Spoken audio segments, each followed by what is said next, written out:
it. Ladies and gentlemen, welcome to another episode of BPMs, where beaming polished men, yes, that's us, come to you live to your feeds so that way you can enjoy the glory that we are. I am Blaine the Bear. To my left is Jan the photographer. Hi. And to my right is Trevor the musician. Hello. How we all doing today, boys? Fuck this whole day. I love you. So You know how my morning's been. it's all good, dude. For an episode 12, we decided that we wanted to have a little bit of something different, but a little bit of something of excitement as well. We are going to be Wait, are you wearing talking pants? about... I am wearing pants this time.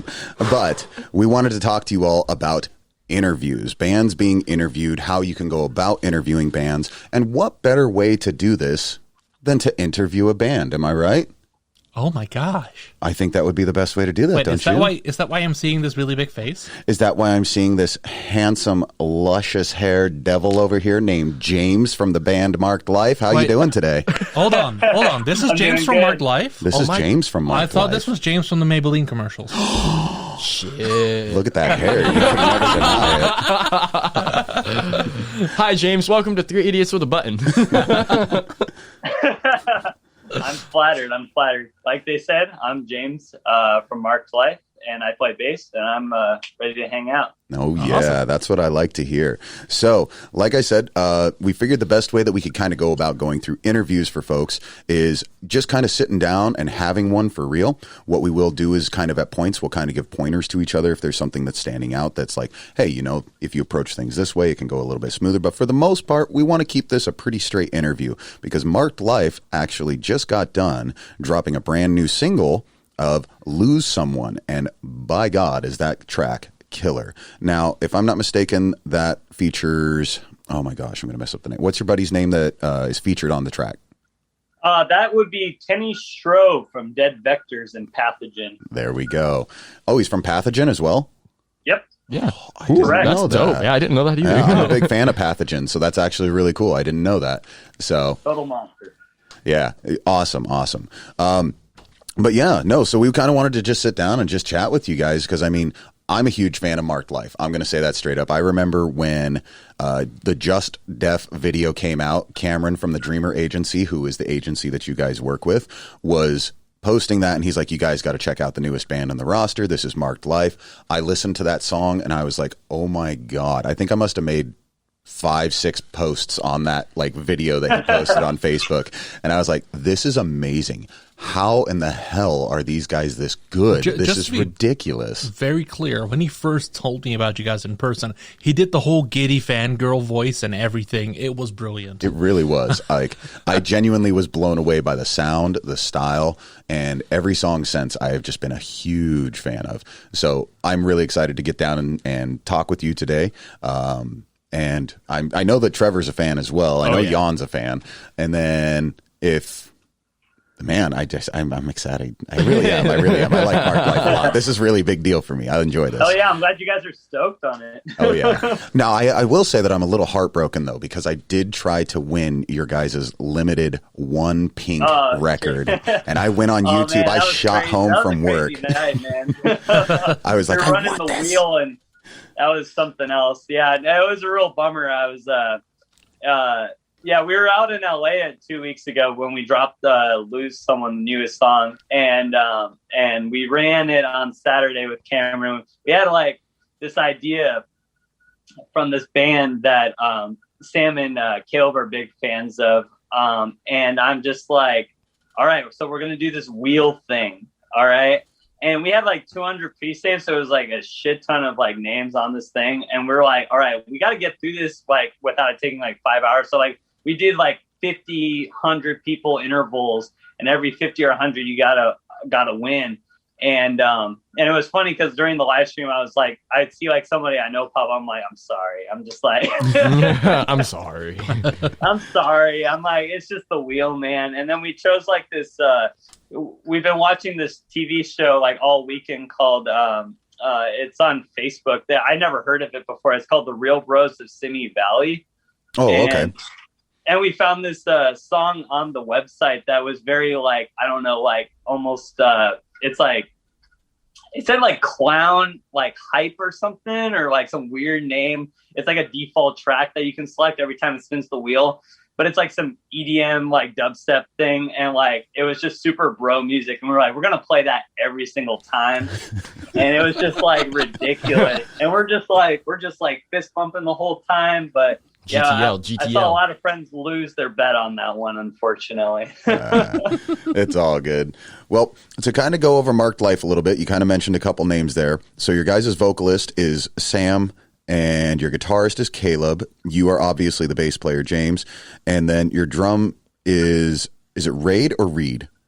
Reed Campbell, yes. Reed. Okay, I wanted to make sure I pronounced that correctly. Yeah. So now, if I'm not mistaken, Marked Life, was that formed in 2018? I believe so. Between 2018 and 2019. So kind of how the project started was Sam and Caleb met each other at an Architects concert in Arizona. Nice.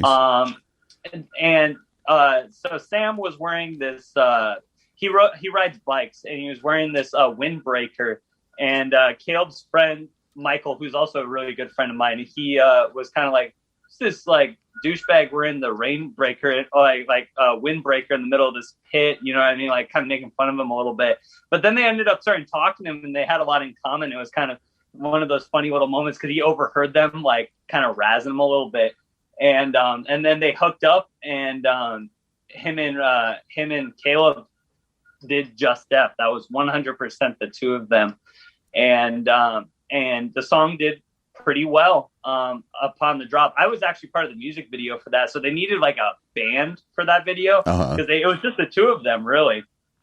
And essentially, Caleb hits me up. I've been friends with Caleb for about 7 years, and we'd never done anything musical together up to that point. I've been involved in a bunch of other stuff. And he hits me up because he needs a bass player for the video. And I was like, sure, man, why not? I got a day off. Let's do it. So we did it, and it was super fun. And fortunately, the song did really well for them. And then at a later date, I would say about a year later, I joined the band officially. But that was kind of like the start of the band. It's just two of those two working on the first couple ideas. And then they brought a few other people. They brought Reed into the band. And it was really cool how that kind of happened. It kind of started as like for the video is like let's just grab all our friends and like be a band. And then it ended up becoming a real band with solid members. All the videos you've seen from the last release, You'll Be Gone Forever, features the current band minus the guitar player. But yeah, I like that. Nice. So you weren't officially a member until 2020 then, or were you in 2019? Correct. Okay, so 2020 is when you joined. Okay. And then, so you were talking about that, and I thought that was a very interesting story, that it's one of those things where, you know, it's like you don't have to have the entire band to make a music video. And it was actually pretty funny because me and Trevor were talking about that. Go ahead and tell your story real quick. My band, Cold Hearts, we're like a deathcore outfit from out here in Oregon. But same thing, we wanted to film a music video. We didn't have a set bassist at the time. So we were like, hey, Travis, you know, you play bass. You got all the gear, man. You want to be in a music video? But yeah, it was pretty fun. It's just a lot of fun. No, it's one of those things, like, I hate when bands feel like they're limited, that they can't make those steps just because it's like, hey, we're a member down. I'm sure you know somebody who knows how to play an instrument. Oh, yeah. You know, just grab them, throw them in, and then it's like, okay, well, they didn't stick with the band, and then this is our official member. It's not a big deal. It works out. But that's cool that it actually worked out for you and you got to stick with Marked Life. I'm going to presume that, you knowing Caleb and everything of that nature, did they do the drum tracks and the bass tracks and all that themselves? Like, did they actually play them, or was that something where they had people help them with those tracks? So that's what I really enjoy about, like, kind of where we're moving with the band is most of that was done program with Caleb, and I believe they worked with his name is Danny Concho, I believe. Danny, he's a friend of Sam's, and he worked on drums with him in the past and like working out ideas. And they had him involved in that one. And then with Loner Wolf and I'm pretty sure for Just Death, they also worked with Eric Jensen, who produced our last EP. Okay. They were involved in doing like the bass and the drums. So like we didn't perform the drums, and or the bass even on that song. Loner Wolf was actually technically the first song where I was introduced as a bass player. They brought me on. Basically, my only requirement at that point was like, pay for my strings and I'll track the song because they're fucking expensive. And I was like, sure. And we did it, and it was really cool. But I wasn't technically like, I was like a hired gun, so to speak, at that point. Okay. And actually, when we recorded all the material from the last record and what you just heard, Lose Someone, and we have definitely more stuff coming down the pipe this year. All that stuff was recorded by bass-wise by me in one sitting, basically 3 days. It was actually one day before the lockdown happened, so I got really lucky wrapping that up the way I did. But I was actually hired on as a session player for that record. When I got the mixes back a couple months later, I was really moved by like how awesome it sounded, and I was like, "Holy crap!" I think I'm going to take a chance. Like, I really like playing this music. I loved writing for it. And it was really fun. I loved Caleb. I loved Sam. I got to know Sam better. I got to know Reed better. I knew Caleb for a while, so I knew he was a real one. But everyone else in that band is super welcoming to my, like, it was really crazy, actually. There were a few points, like, I sat in on the sessions when they were writing and working on the material for the EP. And I would be, like, just sitting there on the couch, just listening, kind of seeing, like, what they're working on. They'd ask my opinion. I'm like, I'm not in the band. They're like, we want your opinion. I'm like, okay, maybe let's do a triplet there or something, or like just a rhythm, or I have an idea, like leave that spot open. I have a bass idea here. And they were like super open to that. And I was like, man, that's really cool. I've never had that when working with other bands. And then when the time came, you know, it was during COVID. It was like, I had a lot of things that I had to think about. And I realized I was like, this is a band that's got like a really good game plan. I love Cameron as a manager. I love like the trajectory of the music. It only made sense for me to roll the dice and give it a shot.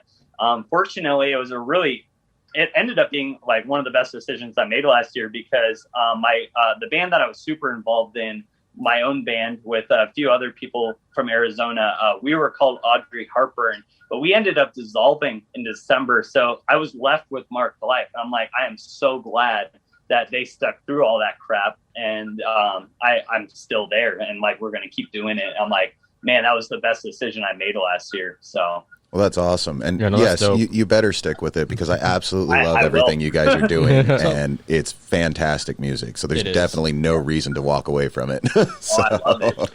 It's so much fun, man. I think one of my favorite parts about being involved with Mark's Life is when I was younger, when I was anywhere, I don't know, between like 12 and 16, I was just a metalhead or die. I was like, dude, it's got to be Cannibal. It's got to be Morbid Angel. It's got to be the heaviest stuff, or get the hell out of here. Like, it had to be. I'm like, this is weak. Like, it needed that. Like, I just needed like the heaviest or the most progressive stuff. Like, when Periphery 2 came out and Tesseract Alter State came out, I'm like, holy shit. I'm like, this blew my mind.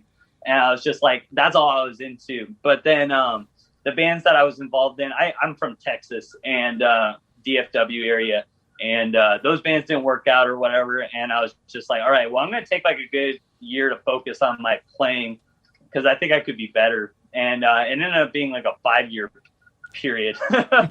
and I actually moved super far away from metal. Like, basically all I practice now, musically speaking, like my vocabulary, I'm a music teacher, so I teach a bunch of genres, anything, name it, I've played it. And then my mainstay is like, I've been studying jazz for the past year and a half, and funk. So like, I mean, really, you're a bass that's kind player. of like where my bread and butter is at. And then Mark Life hits me up. I'm like, I've always wanted to be in a touring metal band. All right, here we go. And I get to slap too. Hell yeah. Nice. So did you guys actually tour with the current lineup at all yet? They went on a little weekender. They played like 3 to 5 dates in February after we played. The last show that I played with them, I wasn't in the band yet. We played a show down here in Arizona. We got on the Spite and Burials show, which was super sick.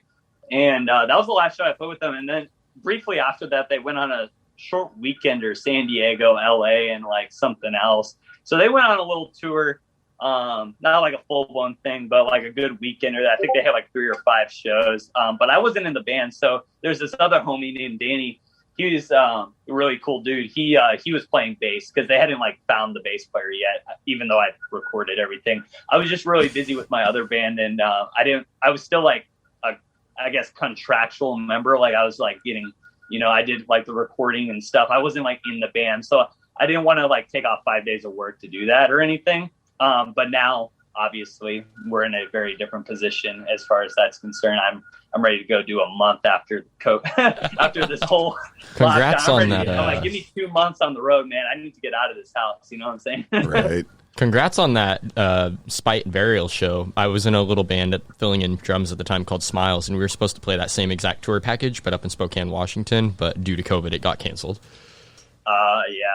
Yeah, it was crazy because I remember at the show they were telling me about, they're like, all right, we're going to hit this day. I was talking to the driver for one of the bands, and we were just talking about like where they're going and stuff. And they still probably knocked out another, because that was back on, if I remember the date correctly, it was February 16th. So they still had a good month before it went down. So they probably hit the East Coast before swinging back over there. So, I mean, I caught them kind of early on the tour. Fair. So you guys are actually signed to a label. We Are Triumphant. We Are Triumphant. And so were you a part of that signing to the label, or was that something that you came into when you joined in? That was something that I came into while joining. I was not a part of that decision. They made that decision the year before, so late 2019, kind of in between the Just Def Loner Wolf period. So okay. I was not a part of that. Okay. So are you contractually signed with that as well, or are you not in that contract setup? I am technically not in that contract. I did not sign anything. I would assume the band's name is signed to that, and right. Everything else. I've been over the information, but technically my name is not a part of that. No. Okay. So then I guess we won't dive too much into the We Are Triumphant side of things. We'll go ahead and skip over that part of things. Mad props, though. Homie. Yeah, mad props. That though. would That's be a great question. label. If you ever have Sam down or Caleb, maybe talk to them about that, or even Reed, because I think he was a part of that as well. But as far as my end, I really I know what we have, but outside of that, I was not a part of that. So, well, either way, congratulations. That's a great name to Thank be you. under. Those guys are fantastic. Mm-hmm. So, big and ass the roster, stepping stone. yeah, big ass stepping stone for that one. Thank you. So you guys have been seeing a lot of upgrowth, I'm sure. Has that still been continuing? Like I saw last October, I believe you guys were over the 60,000 streams and stuff like that on Spotify. A lot of great numbers climbing on your guys' charts. I think Just Def had gone over 200,000 streams as well. Have you guys seen that still continuing even through the pandemic? Your guys' numbers just rising and continuing to grow? Yeah, correct. I'd like to thank, Cameron and just everyone else involved. We've been really considering there are no shows and there are no touring opportunities. It's really the main thing is the virtual world and trying to find a footnote to help those numbers continue to grow and to bring a new fan base. For example, I don't have all the numbers right off the top of my head, but that's okay. One of my favorite breaking points, I think, from the last EP was just to see the Spotify monthly followers double, and now with the new single we're moving closer to a 300 increase. So it's just every song is a continuation on that. I'm just trying to bring more people into the path, and it's been very good. I'm looking forward to when things return back to that, so that we can continue to do the more traditional organic reach as well. I think with both the strategies in place, mastering where we're at with that and continuing to grow that side of things. Once we introduce the other thing, it'll be really good, and I'm looking forward to the future. It's been very productive year. Well, hell yeah. And if you guys once everything gets lifted and the world goes back to a normalcy, don't be afraid to reach out to good old Papa Bear here in Washington. I would absolutely kill to book you guys. So I'd love to go to Washington, man. I'll for sure relay that to the guys, but I see no reason we should come through Washington. I want to hit all the West Coast. I'm looking forward to it. I haven't been to Washington yet, and that's a state that I want to be, that I want to go to. Some of my favorite bands Alice in Chains and Soundgarden and stuff. It's like, just, I want to be there. I'm like, this is where like my heroes came from. So I want to check it out. We are definitely Grunge Capital 101. There's no doubt about that. A lot of the greats came out of our area. So that's awesome to hear. Yeah. I still think that for like Oregon, because I'm from Oregon originally, I still find it wild as fuck that Sleeping with Sirens is from Medford, Oregon. Like, out of all places, Medford, Oregon. Medford, have you ever been to Oregon? No, I have not, actually. I have a really dear friend of mine who's moving out there in 2 months, and I'm looking forward to playing there as well when we get back. I've only heard very good things about the house show circuit. I've only heard very good things about the shows. I've only heard that it's a really kick-ass place to be, and I'm looking forward to hitting Oregon as well. Yeah, definitely Washington and Oregon. We definitely have a home circuit here that is like no Next other. to none. Whenever I've bands, only heard crazy stuff. Like, I had the same person I'm talking about. She was telling me that she went, she visited, and this was before COVID. She went to a house show, and there were like 200 people in the backyard. I'm like, holy shit, I want to go there. that's not uncommon here. Not uncommon at all. We got lots of property and lots of friends, and everybody wants something to do. Yep. So it's definitely really cool. But yeah, no, it's a lot of small pocket towns. Like to people like us that live here, it's like, man, there's nothing here. But then we always talk to everybody else, and they're like, this is amazing. So much crazy shit about where you guys are from. But it's always so funny because we always feel like country bumpkins out here, and we never know like Hey man, what just everyone because I thinks own of a us. horse. Well, the thing is, because we don't have all that many shows and opportunities, like when we go hard, man. Let's be real. No, that's one thing that is definitely true. Like this area is really big about like once there's a show in this area, we want it. Yep. Like we want it bad. So it's fantastic to deal with the communities in Oregon and in Washington because they are fantastic people when they come to crowd response.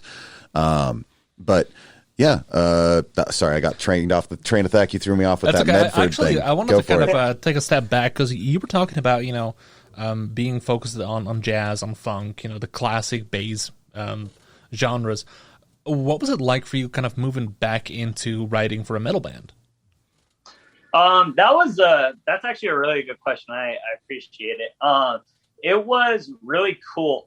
So I did a recording project for a couple of years with a friend of mine named Alexis. We worked together. We're both music instructors, and I found him on Craigslist. So we did an EP and we did a full length album, and it's the project is called Sons of Polaris. So basically what that is what we were trying to do, or what he's been trying to do, is he wanted to make organic, like, I guess authentic, like the most like pure metal in the sense of like really like not to the grid, like trying to record tracks live, like get the take kind of a thing.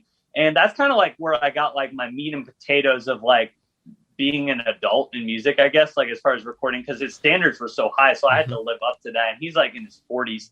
And he's from Venezuela, so he's seen a lot of hardship moving to this country and learning the language and developing as a musician. So he just has a presence that makes you like rise to the occasion. It's the work ethic of it. Yep, exactly. And that's kind of like, so I still was getting a dose of metal to a certain extent. It's just a different type of metal. It doesn't have like, I did a few screams here and there because I wanted to like really accent some ideas that I had. But like outside of that, it's mostly like cleans and harmonies. But the majority of the time I spent over the past 5 years, other than that, was I played in a band called Audrey Hepburn, and literally every single song is completely different. Like we'll have a song with a doom metal intro that goes into like an Eastern polka, and then we'll have songs that follow like traditional jazz structure, and then there'll be like a punk rock chorus. I'm like, it's like all over the place. I kind of love the sound of that. Yeah, I do too. It's literally psycho, like the music that we were doing.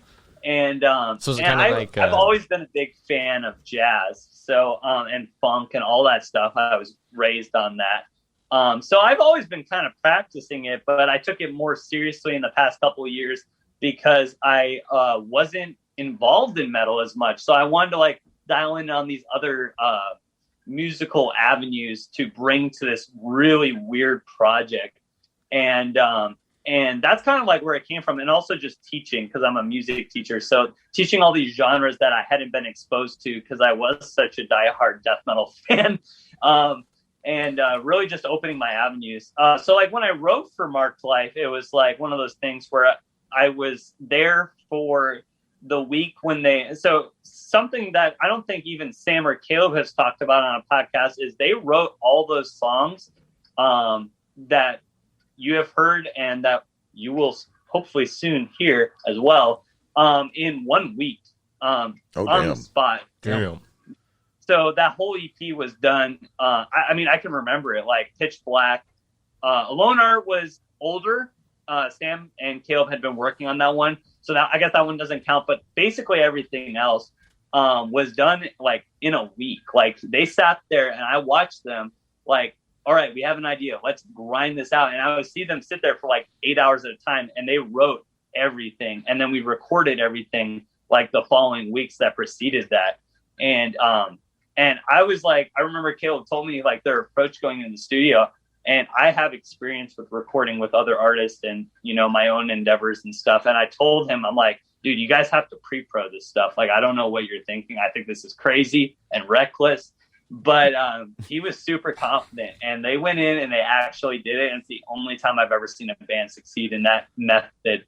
And I don't recommend it to anyone at home. Because that's a money hole right there if you don't know what you're doing. But apparently he just had a vision. And they went in and they figured it out. But like, as far as like my part contributing to the sound, it was, I basically got all the tracks. I watched them, write them, work on them. I wanted to make an effort to try to show up every other day or a couple times a week while they were recording and getting the general idea together to be ahead. And I brought my notepad and I had Caleb, when he wasn't recording, I had him showing me the riffs and I wrote them out on tablature and I wrote out the riffs and then I had all these charts and I took them home. And then I spent the next month waking up at 7 and working for 5 hours a day, just like putting the concepts together. You know, an hour of warm up, an hour of, you know, we're going to hit the verse on this song. Then we're going to spend an hour hitting the verse on that song. And then a couple days later, I have a verse on these ones that I really feel now I'm going to work them up to speed because some of the tempo changes and the speed is crazy. So you just got to like, you write it, then you learn it later as you're working on other stuff. So I came up with a schedule. I basically had a notepad and all right, 10 o'clock, I'm going to hit this song. 11 o'clock, I'm going to hit this verse. Then 12 o'clock, I'm going to put these two intros and verses together. And that compounded into me being able to go in a month and a half-ish later and record everything in 3 days. So, and that's kind of like the method that I take when I approach. I approach it like it's my job. And at the time, it was my job because I was a session player. So. Well, that's awesome. No, that's really, it's cool. really important for everybody to know too, that it's like when you go in and you do that stuff, you do need to consider it like a job. You are going in there and you're putting your name on something. So it's super important that you take the time and respect towards what you're doing to make it come out as best as possible. So that's awesome. I'm always glad to hear stuff like that. You were talking about with the jazz and funk too, though, is that one thing I will tell a lot of musicians, whether you're a bass player, a drummer, a guitarist, it doesn't matter. Not bass, jazz and funk are really, really, really fantastic music for learning chords, for learning structure when playing in music, rhythm, timing. Fantastic music for anybody who doesn't know that. I mean, you really should practice jazz. You really should look at funk. It's fantastic music to learn too. Are that dead set on just only listening to the heaviest of metals? I don't know. Listen to Opeth, listen to 12-Foot Ninja, listen to progressive metal. It's as close to jazz as metal's going to get. Well, that, and I mean, if you listen to a lot of metal too, even the heavy hardcore guys, they're doing things with their hands that originally would start with jazz. You're just throwing distortion on the shit now. So that's really all it is. Jazz is very influential when it comes to the music scene. Absolutely. Most kids, when you hand them a guitar now, the first things they teach them is the major jazz chords to get them on their way to go. And it's jazz licks that you're using to learn fingering when learning your notes across the fret too. It's Smoke on the Water. Whatever. Smoke on the water. Yeah, that's a very good point. The correlation, I see the jazz in certain genres of metal, but I think the big one, traditionally speaking, is the correlation between traditional metal music. It can be I was actually listening to this at work today. Ozzy Osbourne's first couple records with Randy Rhoads and the correlation with that and Baroque classical or anything classical, it's like they were coming from that place where it's like, I'm trying to like elevate this genre. And that's kind of the, I guess like, just like the way I write stuff, it's like, I'm trying to think like, how can I like make this part hit harder, but also how can I make it make sense? Because some of the ideas, and this is the beauty of kind of like Marked Life, is a lot of the ideas, a lot of music is symmetrical. It's like, all right, we're doing like a 1-4-5, or it's like a pop chorus or whatever. It makes sense. And time signatures 4/4 is a given. And it's like when you're dealing with Marked Life, sometimes it's like it's so asymmetrical where it's like, what? And the way that I approach it, there's like a specific example I remember where I was listening to Pitch Black, which was on the last record, and there's this riff, boom, boom, boom, boom, boom, boom, boom. It's like the big drop that happens like almost halfway, like more than halfway through the song, and then it goes into this little bass section. He's like playing in like this Phrygian key over E, and I was like, oh, that's super sick. But what if I like made it Phrygian dominant and like brought in that Eastern sound to resolve the chord? And then we go into a groove and then the song ends. And I was like, that slaps hard because we didn't hear some of those notes until now. And that's my job, is to introduce those notes. So the listener's like, oh, it's going somewhere different. Same with Lose Someone, that whole bass section after the intro. It's like, I'm a huge fan of jazz fusion and Jaco Pastorius and Stanley Clarke and stuff. So I was like, there's this whole section here in the studio basically where it was like, all right, you're going to play a bass solo here. And I'm like, and that was like my idea, but it was also Sam's idea and the producer, Eric. And I was like, all right, cool. So I sat on it, and I already done like some of the ideas for like some of the other stuff. And I was like, I'm like really getting into this like thumb style thing on a lot of these songs. And with that one, I was like not feeling it. Like the groove was just like, I'm like, I feel the rhythms and like where they're supposed to go, but I'm like, I don't want to slap through this whole thing. I'm like, I need to bring something else to the table. So like I opened up the section with this like these harmonics that are descending in a dissonant way. And then it goes into slap. Then it goes to these like triplet harmonics, and then it returns back to slap. So I like combined it with this other style that I'm very, very into. And I haven't heard, and I was, oh my goodness, I remember when I wrote that part, because I've been grinding, like I was telling you about my routine, and when I wrote that part, I was just so excited. I was like, I think you still are excited. We're sitting here watching you, and you're excited. I've written for a metal anything ever. I'm like, this is like what I want to hear metal bass players in other bands do, but they're not doing it. I'm so excited when I wrote that. Because I'm like, I don't want to play it live, because I'm like, I want to show that it can be done live. Like, it's not a trick. It's like, it can be done live. It's just like, nobody's doing it. I'm like, oh my God.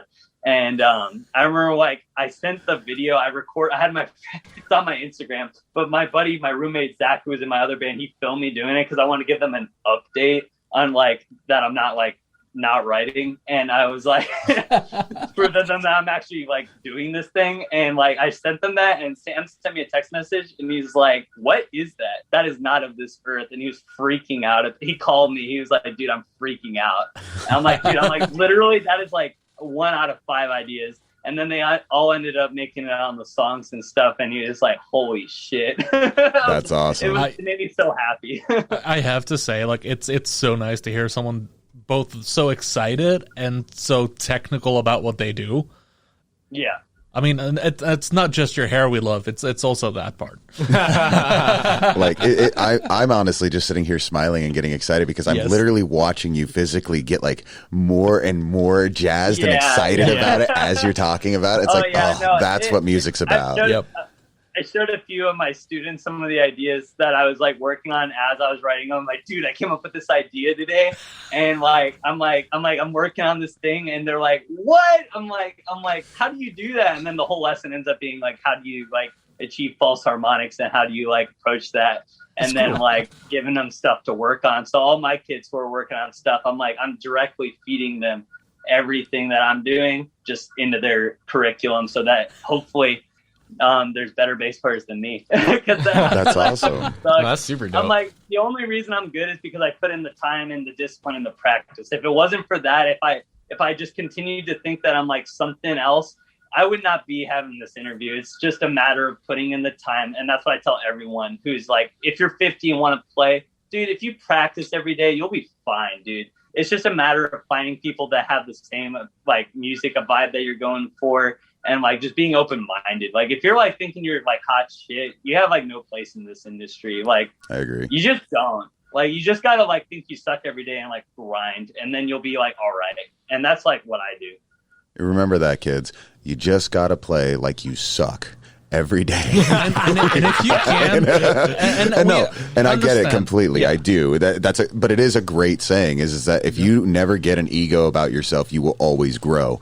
Once you feel like you've mastered something or you've got that ego about it, you will never grow because you think you're already at that top echelon. Yeah, it is important to humble yourself. Exactly like you said. It's not like I walk into a Cold Hearts practice and go, I've got the meanest fucking guttural, I've got the meanest power mid. I'm like, no, I fucking suck. I need to work on that. Well, I mean, let's be real. Like even if your ego was up there living with us, I mean, God, the amount of shit we talk about Cold Hearts. But either way, that is good advice. It is. It's the truth, man. It's like if you're a guitar player, there's always a Jason Richardson better than you. You know, there's always a Tim Henson. There's always Scott an Alex LePage. Webster from Cannibal Corpse hiding in some house or apartment, grinding harder than you are. You know what I mean? It's just like, just be the best. This is what I always tell everyone. It's like, be the best version of yourself when you're like going into it, and try to make things hard. Don't like, I spent so many years just practicing things that I'm good at, but I should only be practicing things that I suck at, so that like eventually I won't suck and I won't have to practice them as much. It's like if you're just sitting there grinding, like, oh man, for years I just spent so much time just grinding exercises, and it paid off because like now, like when I have to do like weird stuff with this band, it actually kind of like low key paid off because like now I'm like, okay, I know how to do that now. But like but there was like so much time I could have invested into other parts of my musical diet, so to speak. And it's like, just because I was practicing something that I'm really good at, I should also be practicing things you totally like. Every time you pick up the instrument, play something that you like totally stink at, and then maybe after a week you'll be all right at it, you know? No, it's definitely one of those things. If you don't challenge yourself further, you're never going to progress. You're just going to sit in the same boat. If something's always easy or comfortable for you, there's no room for growth. You have to challenge yourself. And it's also a fine balance too of not challenging yourself to a point where it's unreachable for yourself at the start, but finding that balance of like making sure you're taking steps, not trying to make jumps over mountains right out the gate. You got to work your way towards that. And there's that where they say, you know, as long as you get incredibly good at the basics, you can expand from there. But rehearsing the basics from day one and keep doing it. There's that infamous story of Michael Jordan who would practice his free throws for weeks on end just to make sure he would always land it. Right. So you say you teach. What grade do you teach, or is it various grades? It's various grades. So I worked for the School of Rock programs in Arizona. We teach kids between the ages of 7 to adult, 99, I guess. But the core group that we teach is between like the ages of 7 and 18. And basically what we do is we teach them how. So like a traditional music program might be like, I know I was a part of traditional music programs. It's like, all right, so we're going to sit down at the piano, we're going to learn these scales, and it's going to be super fucking boring. And it's like, eventually you're going to see like some growth, you know? And I hated that because that's not how I work at all.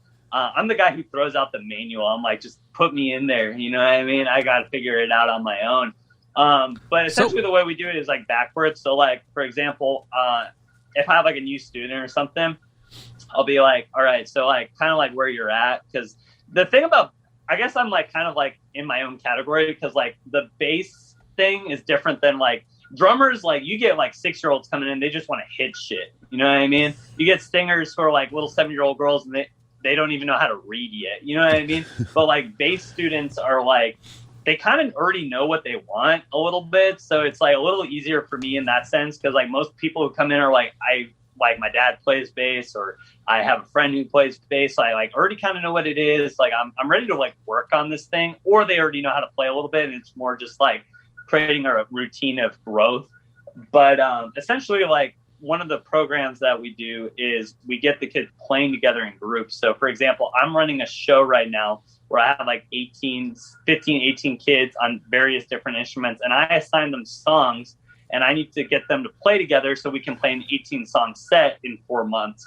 And right now we're doing a Pink Floyd show, which is one of my favorite bands of all time. Nice. And I get these kids learning how to play. They work on them in their private lessons with their own teachers who are also part of the program. Bree from Constellations is one of them. She teaches vocals. We get them playing together, and then they perform them. Pre-COVID, we play at like Rebel Lounge, Crescent Ballroom, and at different venues all around the Valley.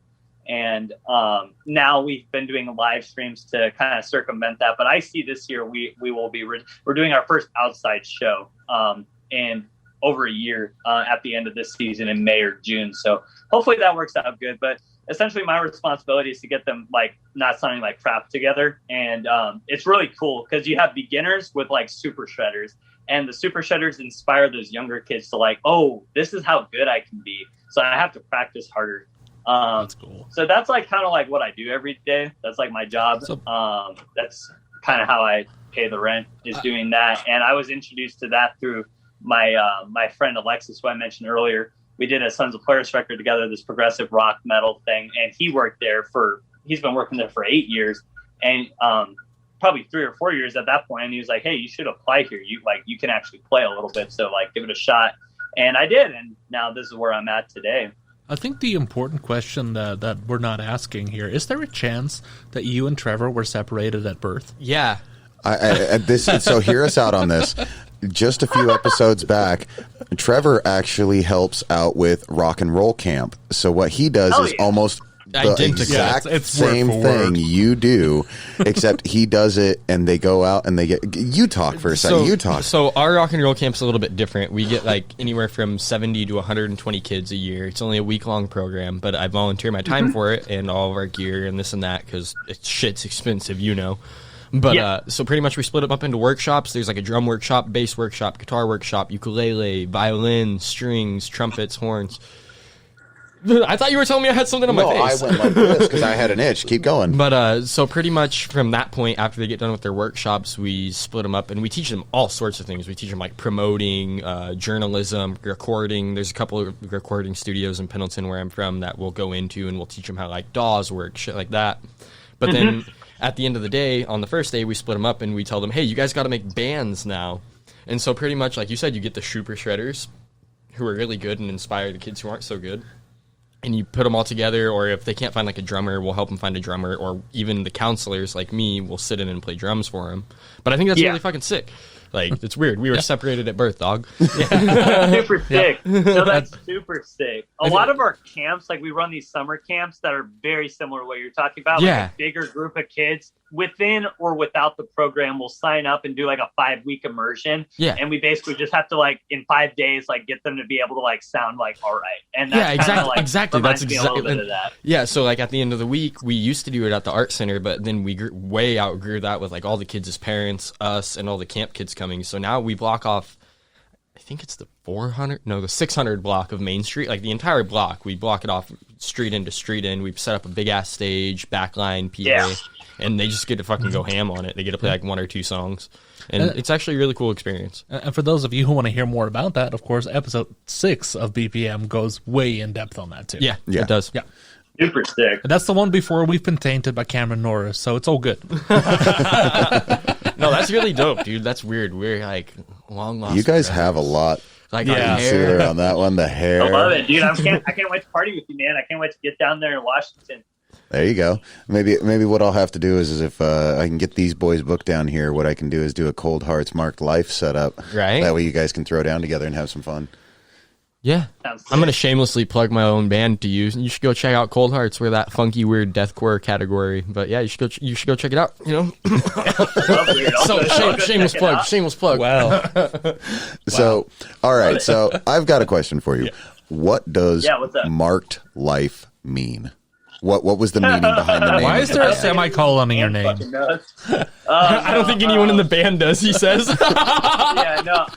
It's so funny, dude, because, like, I've seen this question get asked to Sam and Caleb, and basically what happened is they wanted to do this thing, like, they have, like, their own, like, thing for it. I'm, like, the worst person you could ask, because to me, I'm like, I don't even know that makes you the best person. That makes you the best person. But, like, Makes you the best. to them, it means, and I agree, but, like, to me, it's like, or to them, it's like, they're kind of like, they're like, every single song that Sam's writing, he wants to write about, like, something that has impacted his life, or Caleb writes a little bit too, has impacted them and left like a mark, so to speak. And that's kind of like where it kind of came from. I think it was like Marks for Life is what they were going to call it.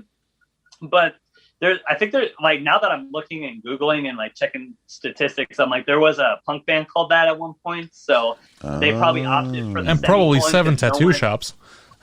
no one is ever going to do a semicolon in their band except for us. So I was like, all right, cool. I'm like, literally, I don't like that. I heard that through other people's podcasts with Sam. I have never even talked about it. All I know is I'm like, all right, I mean, this is kind of a cool band name, but like how it's so hard to come up with a good band name anymore anyway. So it's like, it's good. This works. I'm like, I like the name. It's cool. Oh, all right. That's dope. I that's like cool. it too. Like, Yeah. I don't know shit, honestly. I was like, it's their but band see, name. now that you said there's no other bands with a semicolon in their name, people are gonna listen to this and they're gonna semicolon in my band name now. You know what? Dude, all I Actually, want is like eventually, like when you go on Spotify, you just put semicolon and that's all that pops up. Like There that'd you be go. sick. I'm going to call my band Semicolon. I'm gonna test this theory for you. he's going to I test the don't know. theory for you. Like, oh, dude, when you're done with that, what you need to do is you need to go, and this is gonna hurt your soul, but you need to like go on Spotify and just type Lil Lil, and then go look at artists and just see an infinite list that'll crash your phone of people trying to be Lil Peep. It's Like, okay. It's the longest list you will ever see in your entire life. I'm sorry, bro, but Mark Life don't even come up. Yeah. I was going to say, like, I feel like Semicolon would hurt your search engine optimization. Freaky. Somebody else with Weird freaky shit, I bet. semicolon. Really? Oh, God damn it. What is this world Dude, they're coming probably to? better anyway. But, So- it was a playlist, not a band. You know, Well, they it, earned it it. actually, in the lyrics of one of the songs, and now I don't remember off the top of my head. I can't remember if it's Loner Wolf or one of the other songs, but there is a line in there that does scream Marked for Life. So, I mean, that yeah, does make... that is Loner Wolf. That is Loner Wolf? And Okay. I'm gonna razz the boys a little bit because I know they're gonna watch this later. But I remember the first time I heard that lyric and you call out your own band name, I'm like, so cock. I got a question for you, dog. I was like, I love it because I love the confidence in that song. Fucking bangs. Yes, but it I was does. like, Yeah. dude. I'm like, I would never do that. Like, if it were me, I love it. So how do you feel I'm about like, dude, Spite sign then? me up. I'm like, sign me up, dude. I'm like, sign me up. I'm like, I love it, but I would never do that. So it just made me so happy when I saw them. You saying that just makes me think of Spite because in every singular goddamn Spite song he says Spite! Spite! Let me introduce you. That's so funny. Demo for a song. This is like the world's worst rooster. Oh, my God. It's not like Oh, hold on. He's trying to talk. Give him a minute. That's so good. That's so good. Oh man, that's so funny that you mentioned that because there was a demo during the recording of one of the songs, and there's a line where it does that. It hasn't come out yet, but like there's a song where they're like referencing the band again, kind of like Loner Wolf, but it's like not exactly. It's I think it's better integrated. I really like it. I love Loner Wolf. Don't get me wrong. Like it was the first song I ever did, but like when I heard that, I'm like, the confidence. These guys like are dead set. Like Marked for Life. Like this is their thing. Like it's just like really funny. But there was this demo that we were doing, and the lyrics were gonna be like something like that. But like during the demo, all you hear is Sam screaming, "Spline call, motherfucker!" And that's what I had to listen to every time I like worked on this song and like writing it. Is like that part would come on and be like, I literally put my bass down and be like, I need a break. Like this is I need a stupid. tall drink of motherfucking water right now. like We he just ballroom screamed, and dance it's so to that. funny You 'cause can't say shit. Hey, I love it was Spike. like inserted. It's like so much louder than the rest of the track. Like everything is leveled correctly, and then it's just like blaring. Like I have to turn my speakers down. I'm just like, oh my god. So Awesome. I love this interview with a now former bassist. I got a funny story. He to was, throw out there. hold on. He didn't catch dude, that. if you saw the amount of razzing we give each other, I mean, I've never bet. been in a band that hits each we slam each other all the time. It's like a sport in this band. So- I was not ready. That was another thing I had to get used to. Is like, man, dude, those guys are hilarious, and they know how to burn you, dude. I think I'm gonna take the words out of your mouth. So, do they actually refer to you as a musician? What? Because you play I just bass. show up. Okay. Oh, No, my we give God. our bassist unending amounts of shit because he plays bass, which in reality Jesse Oh, of knows course. we love him. But like, it's Dude, like, it sucks. fuck, dude, this guy doesn't even know what the fuck's going on. He just sits over there and plays bass all day, dude. That's all right. I stopped Dude, by. when was the last time I changed my strings? Like 6 months ago. Oh man, I can't go down that road right No, now. I don't- Oh, It's dude, okay. I will go hard, dude. Dude, I love those For other jokes so reasons. much because, like, that is like my favorite thing about being a bass player is like being like in this like, especially in. I feel like it happens more like if you're like doing jazz and funk and all this other stuff. I feel like those guys are like the heavy hitters in those bands. But like sometimes with like you'll see like a like a bass player in like a metal band. It's like. I'm like, dude, I can see rust on the strings, man. You should probably change those. Have you tried DRs? You know what I mean? It's like, and it's just like, I don't know. Like for me, it's always been like, I think it goes back into just being prepared and like having a plan and being professional. But it's like, if I'm playing a show, I have new strings. Like I want to sound like the record. You know what I mean? Right. But it happens. and what you're kind of talking about, because I did catch little bits and pieces of the other guys on podcasts, and it does sound like you guys mess around with each other a fair bit. Like there's a lot. How important to you is that within any band or project that you're able to? I think it's really. I think it really depends on the chemistry of the people because I've been in bands before where the people in the band are very mellow and they have like a working relationship and we make jokes, but it's like more on the just like lighter side of things. It's more, I don't want to say like business casual, but like it's just like there's this vibe to it that's like a little different. But like with these guys, it's like getting like, I mean, like it's like nonstop sometimes. Like we're like poor Reed, like we roast Reed, the drummer, all the time. Like his nickname is the Robot. A, because of his impeccable time, but B, just because sometimes he gives us the most monotone responses to like emotional questions, and we're just like, can we get like we just mess with him. But he at first he was like, we had this running joke for the longest time, like, guys, that like totally kind of hurt my feelings because like he would be like the only one who took it a little seriously. But then he's like grown into it. Now he like roasts us too, and it's like. I love Reed. He's like one of the best drummers I've ever played with. But yeah, no, we roast each other all the time. It was something I had to get used to. I love it. But I grew up in Texas and we used to roast each other all the time. So it was like, oh, I'm back home again. Like That's awesome. But it keeps the camaraderie up. Yeah, no, it definitely does. The camaraderie is like a huge thing. If you can't laugh and have fun and jazz each other, I mean, you're going to be stuck around each other for quite a while when you're on tours. You best be able to have a sense of humor with each other. Marked life Oh is yeah, we Arizona love each cold other to hearts. death. I mean, I can guarantee you any of these guys would stand up and, put their word where their mouth is, like if they had to like stand up for any of these guys. Like, I mean, these are like this is the tightest band as far as like camaraderie is concerned that I've ever been a part of. But I think a huge part of like that is also how like comfortable we are with like when we're writing stuff or like we're working on anything. We can like just kind of like literally verbally beat the shit out of each other, but then like we'll go like show mode and we're all like, all right, game time, focus. Like the Spice Show is like, Sam is like focused. I'm focused. We're all in our own zone. It's like, all right, time to play.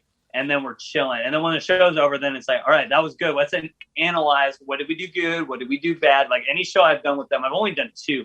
And I hope that one day it's many more than that. But it's like, all right, what did we do good? What did we do bad? Make notes. Very professional. But then once that lull passes, it's like back to just like, hey, I'm going to mess with you again. So I I hope you're relate ready. to, I relate I to love that. that. Yeah. for sure.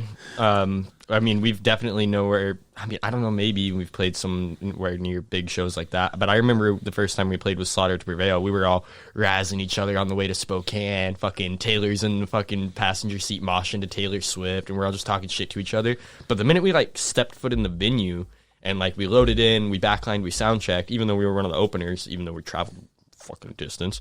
But we're like, all right, it's go time.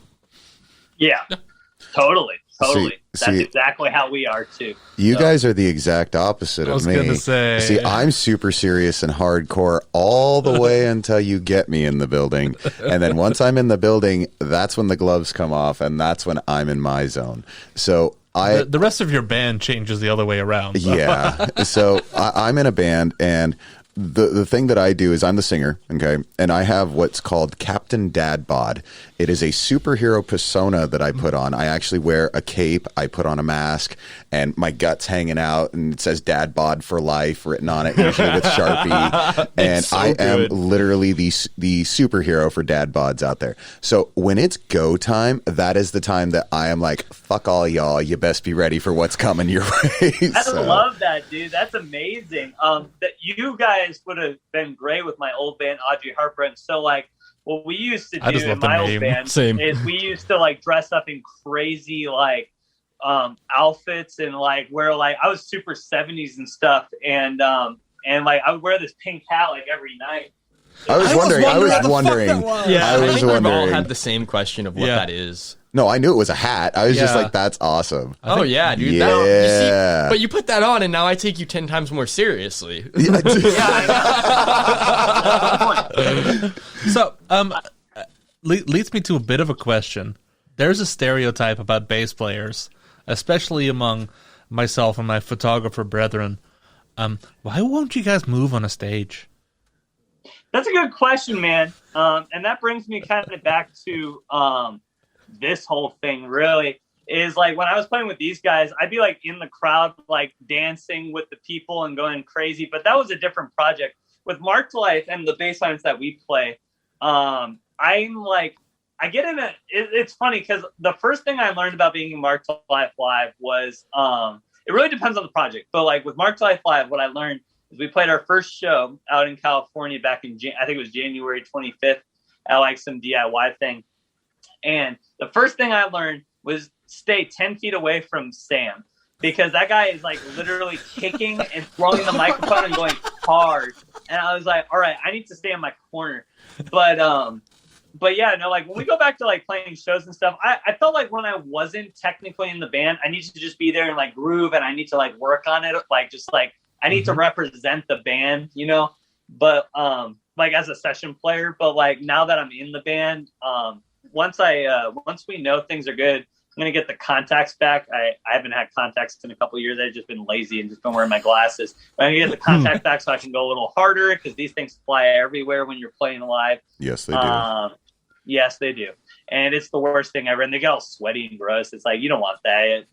And it's then, but yeah, no, I'll go hard. And I like to get weird, but like, you have to kind of like learn, especially with this kind of music, you have to kind of like learn when you have to do that and when you can't do that. Like if I'm doing like a technical part that's like slappy, I can't be like running around and doing that, because it's like physically impossible to get the ergonomics and the technique correct.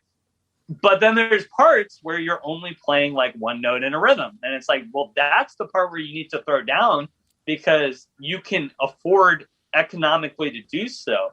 And that was like a huge part of like something I kind of learned on the last time I played with them. There are like sections where I'm throwing down, then there are other parts where I'll get down low and like get in the audience's face, because I don't have to think as much. With my old band, basically everything was a party, and we made a habit of throwing down a little bit all the time. So like basically every show I played was a party. So I just kind of razzed everyone in the audience, no matter how hard the part was. There would be these parts where it's not even on the record, but I'd be playing upside down. Like I'd be like making chords and like doing like crazy stuff backwards. And like, it was just to like razz those like kids in the front row, because they're like, how did you do that? I'm like, it's not that hard. You just have to like put in a little time before you do it. But because it's so funny, because you can do the most ridiculous thing, but if it fits in like ergonomically with the groove and everything, nobody will like glance an eye. But the moment you put your hand like this over your instrument, they're like, oh. we were like, what is that? And it's like, it's not even that big of a deal. It's just like a little party trick. That's what I call all the weird stuff, like stick tricks or like doing weird stuff with your bass. Like there's this one show where my strap broke off in my old band, and I couldn't like play the bass for real. So I put the bass on the ground and played it like a piano the whole show just for fun, just to razz everybody, because they're like, That's why? awesome. Why? You know, that would be a really good excuse for a bass player not to move from a certain spot. I'll give you that one. Yeah, it was weird. It's funny because you move more because you're like, I got to make up for looking like a dumbass and not being prepared. So, Blaine here, how we met originally was he had booked my band, and I really liked what he was doing, and I wanted to get on one of his shows. Well, he hit me up for a show one time last minute with Ginger, and I'm sure you know who they are. Oh, hell yeah. But, so... Great bass play. Not them, but like our bass player wasn't our bass player. It was one of our former bass players, because our current bass player who lived in the town couldn't. But yeah, just a long story. So our old bass player shows up, doesn't tape his strap on, and he doesn't have strap locks. Strap on, I said that. But so his shit falls off, and he's like, "Well, fuck, I gotta fucking own this." And he just starts hitting his shit, dude. He just starts hitting it, and I was like, "I'm about it." I've been there, dude. I've been there. Just very Ruth with aggressive music. It was very Wow, ruthlessly that's aggressive. But yeah, he just starts pounding that shit. And you can hear someone in the crowd because I think one of our friends was taking videos. And So he had an she's issue like, with a "You see strap that on. guy? He's fucking hitting his guitar. That's such waste. He's breaking his guitar." I'm like, dude, it was $120 Ibanez RGB. Wait, I took my bass one time and during this crazy, we would have like these meltdowns in this in our set, like where songs would just dissolve into craziness, and I would take my bass off and put it in front of the drummer, and he would do like blast beats and like and then I would be like thrown. This one time, I kept. It was so funny years later because I have a friend of mine who's a friend of my roommate's, and he saw me for the first time in a long time, and he's like, "Hey, you know, like we were moving out of that house like the day after you played that show, and like we had to pay like extra deposit because you put a hole through our like because like I knocked off the ceiling fan, and I put somebody else put a hole through one of their walls." And like they were moving out literally like that week, and they had to pay extra because my band destroyed their house. allegedly destroyed their house. Allegedly. Yep. No, I mean we're chilling. It was just funny because he told me later. He's like, we had it covered, but like it was like no big deal. Like they took care of it. But like he's like, I haven't seen you since then. So it was like really funny. He's like that guy. I'm just imagining this happen. Like you're playing your bass, and it's like overhead. You're like doing some fucking throw shit. The fan comes off, But and it's then you're taking just some like kid's head off. That thing went fucking flying, launch your apparently. bass at I the didn't ceiling. see it. So it apparently went flying. It was like, you know how fast those fans go. If you like knock one of them off at full speed, it's like I mean, that could be like a Cannibal Corpse song. I've got skulls in my house. I can just imagine how this conversation was like, yeah, this is my buddy James. I remember that house that got destroyed. He did that. Yeah. But he had the sweetest hair. I mean, I couldn't hold it against him because of that. I mean, his hair just flowed in that wind. He just kind of did one of these, and I forgot what I was going to yell at him He's about. like the weird L'Oreal Sledgehammer hybrid. I don't know. That's awesome. Oh, Lord. Oh, shit. Okay, so what I would like to do real quick is, if you don't mind, do you mind if I play a minute of the new track, Lose Someone? Just so that way we can let people hear what that sounds like real quick. If you got headphones, put them in. Yeah, it's definitely a killer track. So we're going to play about a minute of this just so people get an idea of it. We're not going to play the whole thing because you should go to their YouTube channels and check that shit out. Hit the subscribe. Link in the bio. Bell button. Link in the bio. We'll have a link in the description. Not the bio. Okay, I'm sorry. I'm an They're cool and all, Instagrammer. I'm an but- Instagrammer. Stay out of the technical jargon. It's okay, sweetie. That's my spiel. Will you keep your TikTok and Can I ass? play the music? No, No. he told How me dare TikTok. you? He called me How a dare you? TikToker. He called you a TikToker? I mean, it's true. I like TikTok. I can't do anything seriously with you two. I love it. Anyway, okay, so this is Lose Someone by Marked Life featuring Kenny Straw. Is that correct? Yep. Okay.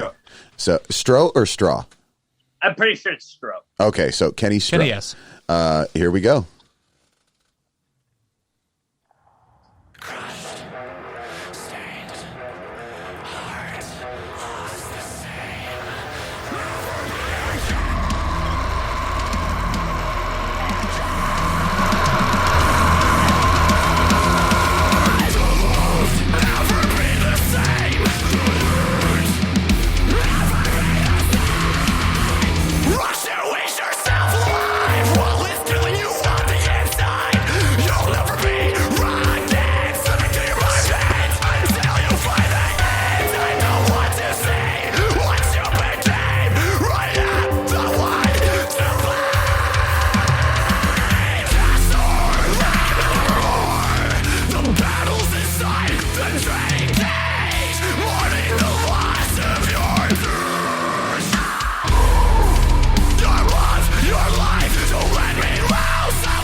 And just that is filthy. a minute of Lose Someone. Now, I want you to know that I started listening to that, and I was specifically listening for those bass tracks that you were talking about, and I was like, ooh, Yeah, same. ooh, he wasn't kidding. That is some tasty little beats right there that he's got Especially going on with that. With these headphones on. I was going to say, Yeah. like, these headphones specifically, Yeah. oh my God, that sounds Yeah. amazing. I heard so much more in that than I've heard even just listening to it on like a Bluetooth speaker or anything. I know. We've literally been playing the track a few times so that way we could sit here and have like deep dive discussion about it if we wanted to.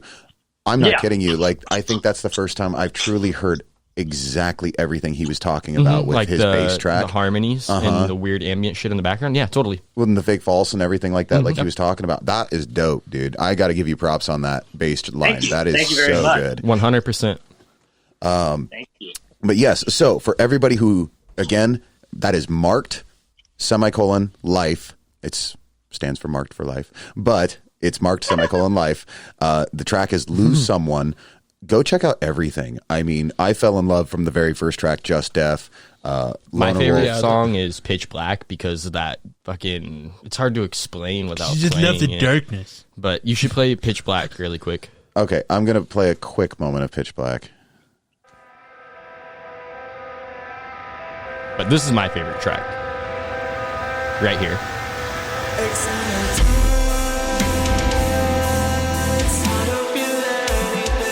The ghost notes on the snare, everything just.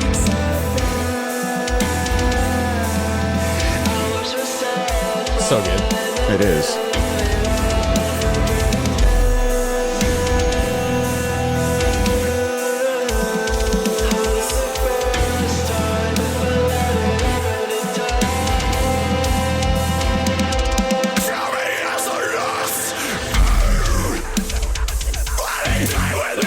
Yeah, I fucking love it. That's it.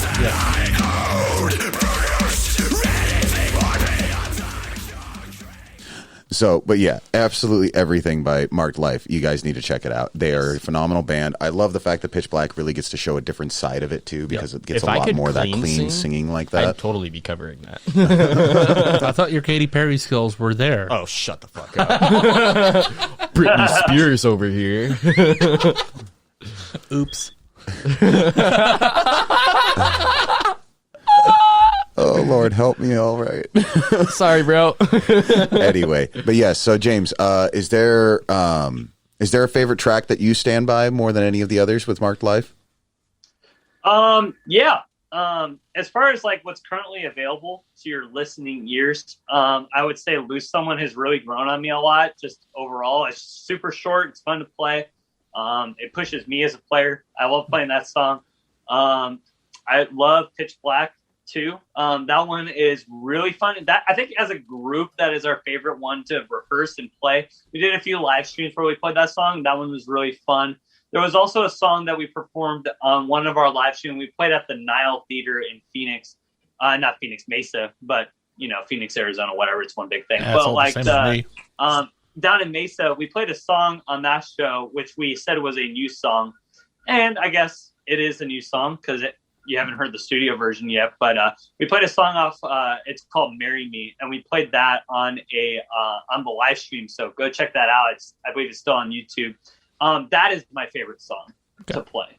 And I'm very excited about when or what will happen. Nothing is in stone yet, but just keep an ear out. If you're curious about what I mentioned, go check out the Nile Theater YouTube. I'm pretty sure you can find it on there. That song rips. But as far as what we're currently playing, I would say my number one is probably Safe Room.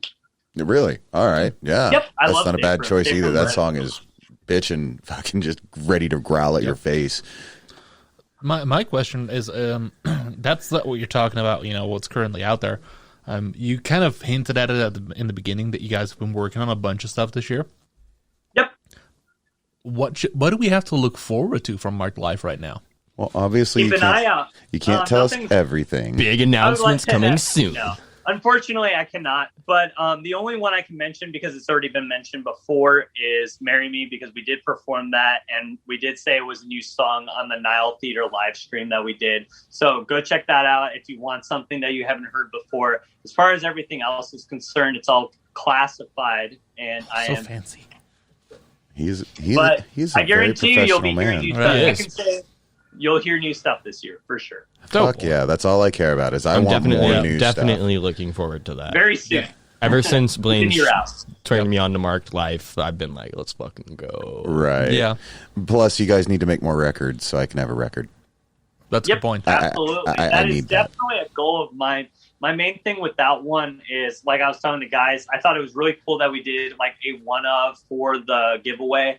But like when things are full motion again, I have like, especially like when shows are back, it's like I want to do a big release so that we can, start selling these, because I think it'd be really cool. And we've learned from Sam has a friend who made a vinyl that was super sick. He showed me that. I'm like, man, we could do work with these guys, make them like super cool colors and weird, and like make them really collectible. I'm like, man, yep, definitely. I would definitely say in the foreseeable future, that's something we want to do, but it's more of a matter of when the time is right. No, and I absolutely understand that, but I'm a huge sucker for records, so if nothing else, I have a huge collection. If nothing else leaves this conversation, you remember that this guy wants a record. That's all I care about. I'll buy it. I don't care about that. I will pay for it, but I want a record. You guys come out with them, you best be hitting me up, because I need that, and I need to have it in my hands. I have a pressing question. What's cheaper, a run of vinyls or bass strings? You can definitely get more vinyls than bass strings. Like bass strings that I buy are for a 5-string are anywhere between $28 and $32. 4-string can be $20 to $28. So I can get, if you like, for example, if you like the kind of music I like, it's used, I can get like 10 records for that price. So I would say vinyl wins. I'm getting so canceled over that question.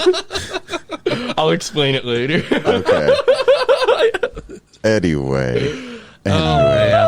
All right, so I think when it comes to pressing questions and like actually important questions, I think we have to ask the Instagrammer question.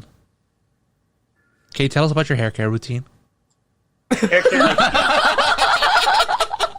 Well, it's a long process, but no. I love that there's the flip as he says that. Do you put avocado in your hair too? Are we really twins? No, basically, like, I have a really good friend of mine who's a hairstylist. She's actually the one that's going to be moving to Oregon, so I need to get one last haircut before she moves. But she's fantastic, and she does my hair. I only do it like in like 6-month intervals because like we've been in lockdown, so I don't have like a need to look good. I guess it's not like that big. I don't know. It's not like one of my pressing concerns. We kind of told you last minute it was a video day, podcast. Just, don't shampoo every day. Condition. Buy quality stuff. Like, I mean, don't like. I saw this one meme or something that cracked me up to living hell. It was this. It was basically like talking about like women's products, and it was like saying like I have like this, and I have this oil, and I have this, and it does this and that and this, and then it pans over to a guy, and he's like, I have this one can. It's a shampoo, conditioner. It greases my car. It like he names off like 50 things that this one thing does, and he's like, I usually just use it as a shampoo, but like it's a conditioner. It's it greases my car. And he like named off like I was like crying because like that's kind of how it is. Hey Jan, tell us about yours because you literally have that bottle. I do. It's a running joke between me and Jan that I have like 1,400 bottles of shit in the shower, and then he's got his one bottle of shampoo, conditioner, beard wash, car lubricant, carnauba wax, cooking oil, all in one. It doesn't have avocado. Like a slightly, like more generic like hair care thing. It's just like I like the mint like leaf mint products that like don't have like the bad stuff in it. Tea tree. But like when I was, what do you call it? The last time I bought like in bulk, I bought this stuff that you can only get at a hair salon, but she was my hookup, so she'd go buy it for me and take it. It was like buying drugs, but it wasn't drugs at all. It was like, I couldn't go into the store. Like you buy it and then I give you the money. I'm like, here's the money. Go give me the stuff, man. I'm like, I need my hair to feel good. Yeah, put it in my inside pocket. Just make it look nonchalant. I'm like, I'm so soft. I'm so soft. I'm like. I kind of forgot this thing had inside pockets. That's awesome. That's awesome. All right. Oh my Lord. I'm so sorry. You guys are cracking my head. What? I really forgot this thing had inside pockets. Wait, Hey, sorry you got to sit through us idiots. I am surrounded by children. Hey, man. Anal seepage. You and that fucking button. I hate you. I guess you could. I guess you could show him Cold Hearts. Oh. Really? Really? This is now the Shameless Trevor plug. promo. Really? I'm trying to show my long lost brother. Okay, we're fucking brothers. Okay.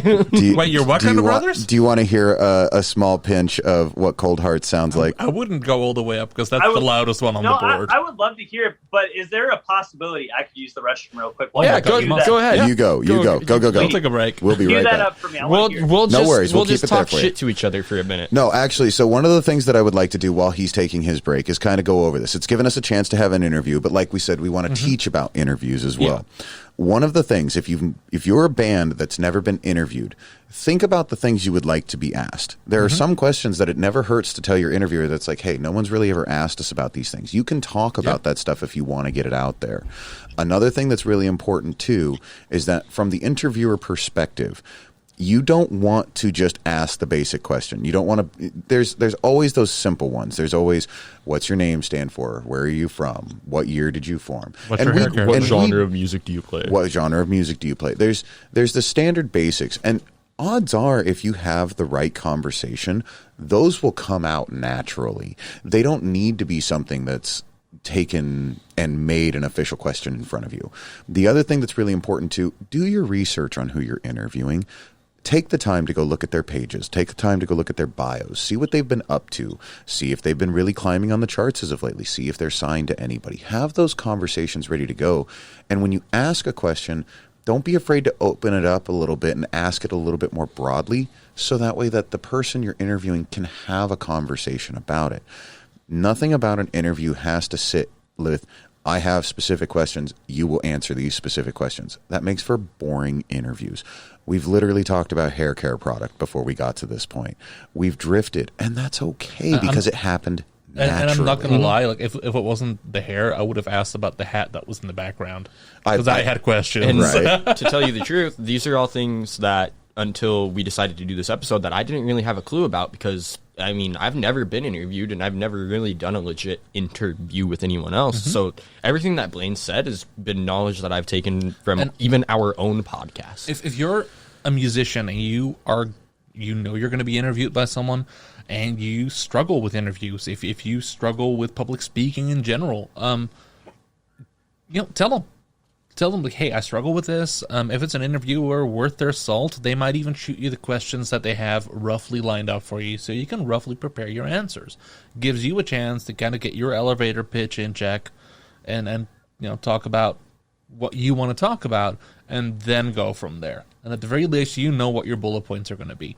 Exactly. But the big thing is don't feel like if you're doing an interview that you have to follow some set structure. Clearly, we don't. Now, granted, you do want to have like some basics set into place for yourself. You want to make sure when you're doing an interview, the whole point of doing an interview is to talk with the band and give them spotlight. You want to give shine to what they're working on. You want it to make it about you're trying to draw more people's interest into the entertainment of that person that you are speaking to, no matter what the field is, whether it be music, car sales, it doesn't matter. You're drawing attention to that person.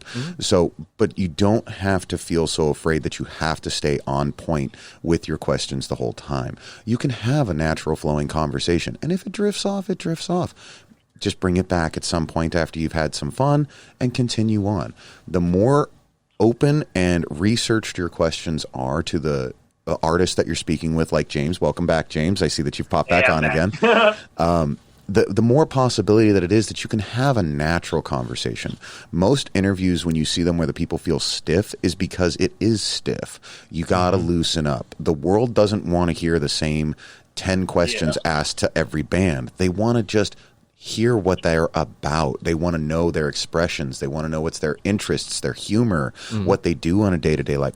Because when you're a fan, That's what you want to know. What makes them like me? What makes them human? Do they put avocado in their hair? Right. There's plenty of things that we can discuss, and it's really cool because maybe you're a huge fan of Mark Life, but you never knew that, James is really big into jazz and into funk. I mean, maybe you just didn't. Well, obviously, he's a bass player, so it kind of comes naturally with that territory. I think it's mandatory. There's a secret code. But he's listed a few names while he was talking about jazz and everything of that nature that I was like, oh no, he knows his jazz musicians. He knows his funk musicians. Who listens to Mr. Clark.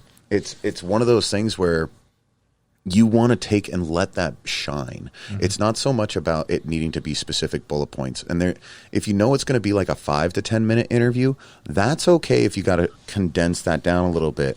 But then prep the person you're talking to with some of those questions so that way they can make sure that they get the info they need out within the smaller time frame. Obviously, we have an hour and a half to play with. We don't care. We've got time. We can float for a bit. Realistically speaking, poor James was not prepared for the train wreck he walked into. No, this guy, he walked in here thinking we were going to be some serious professionals. He had his hair all nice and everything, and then it turns out we're just three idiots. When we called him, he had a ponytail. No, I love it. I love it, man. No, it's super sick. When you were talking about interviews, my favorite interviews in the entire world from two bands who rip.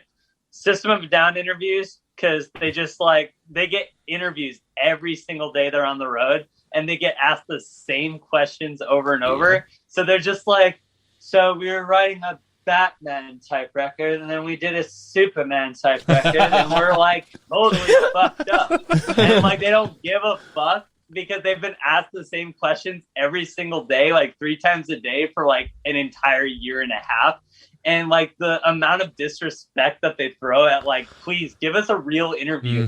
They would be great on a podcast or something, but I'd imagine back in the day, having all these press and all these things, especially during Toxicity, it's they're the biggest band in the world and they just keep getting the same questions over and over and over and over again. And you just get so tired of it. And same with Alice in Chains. They were another band who disrespected quote unquote interviewers.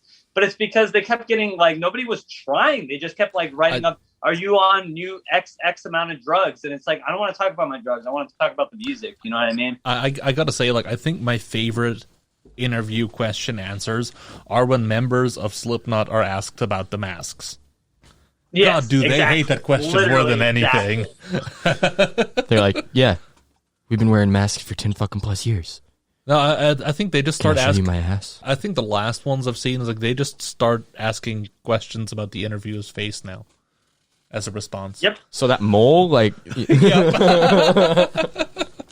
Exactly. And That's I mean, great. it's a truth out there. If you're wanting to get into interviewing and talking with bands and getting into that kind of a world, you've got to relax a little bit. It's more about just getting to know the artists as human beings and who they are and what they joke about and what they love in their life and their passions. I mean, today I've already learned so much that you two are long lost brothers. You both are very, very, very intricately tied with, teaching the youth in trying to make music continue for the generations coming. Fashion sense for days. That your hair is just fucking amazing.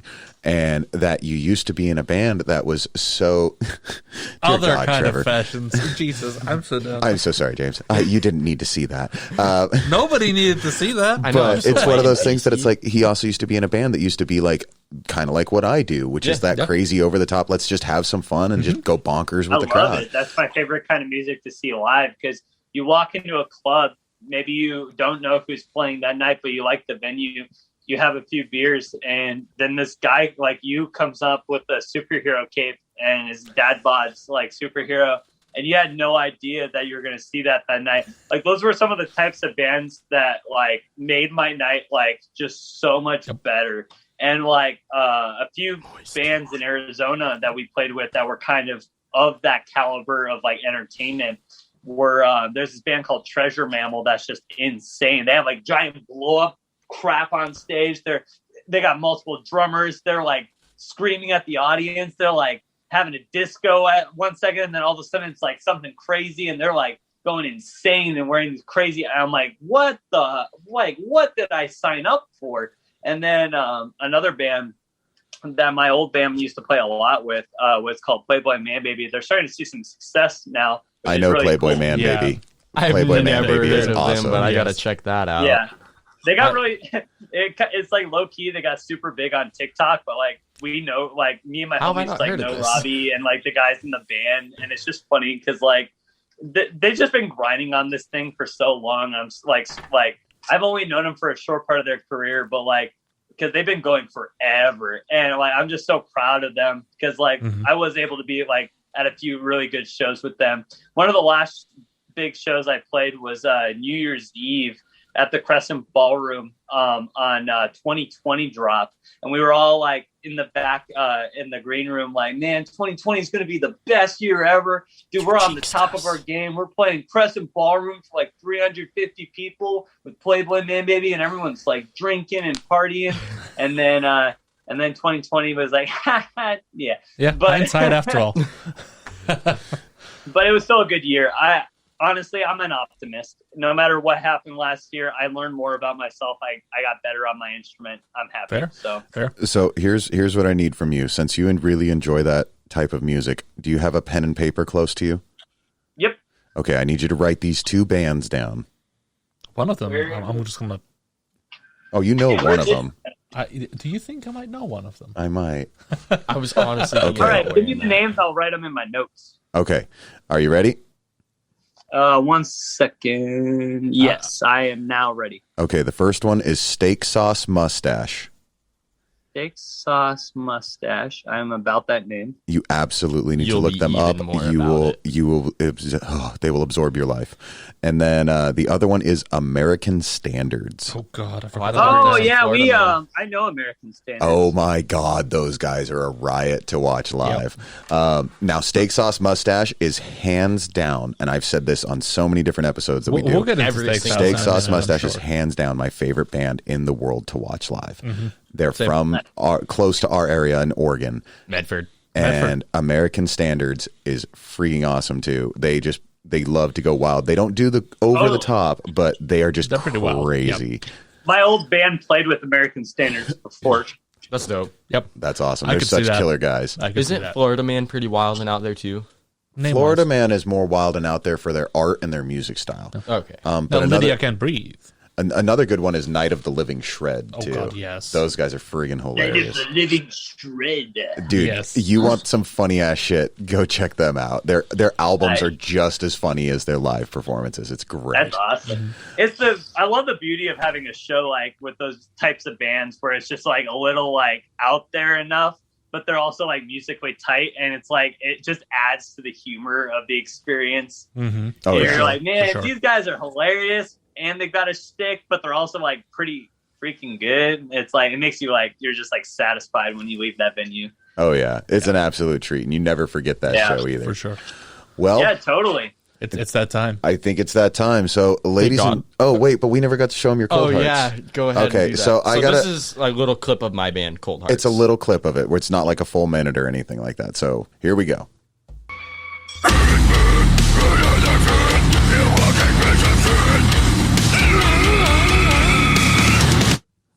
That's Cold Hearts. We use him as one of our sound bites. Yes. Hell yeah. But Hell yeah. all right, so now it is time to move forward, ladies and gentlemen. We are going to roll into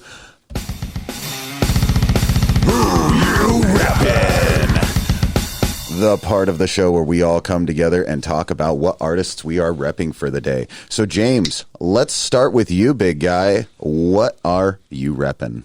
Who? I am repping the almighty Constellations. Oh, yeah. Boys. And if you aren't aware, Constellations is a fellow. They're actually the most recent. They've been added to the Dreamer Agency with Cameron. He manages my band Marked Life, and now he is managing Constellations. It was actually a funny story. I've been friends with Constellations for like a while now. I've known them for like 4 years.